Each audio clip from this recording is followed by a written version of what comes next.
Yan, tingnan nyo. Ay, Tingnan nyo guys, oh, yung pagkain ng ng India. Kubos, chai, ganyan. Kasi sweldo niya lang guys, tingnan mo. the can choose. Tingnan mo, guys, oh, pagkain niya. Pagkain niya dito guys sa Kuwait. Yan, kubos, and then chai. Yan lang siya. Araw-araw, 3 ang kubos niya. Tapos, may pera naman siya pero ayaw kumain. Mahirap yan guys, di ba?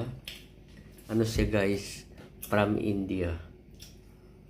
Ganon. From India siya. Tingnan mo guys. Oh. Yan ang kubos. 3 kubos. Anak Pilipini. 1 tea. Inter. Yan lagi yung ano niya guys. Yan. Tingnan nyo, di ba? Tipid na tipid kami guys dito kasi walang sahod 2 buwan.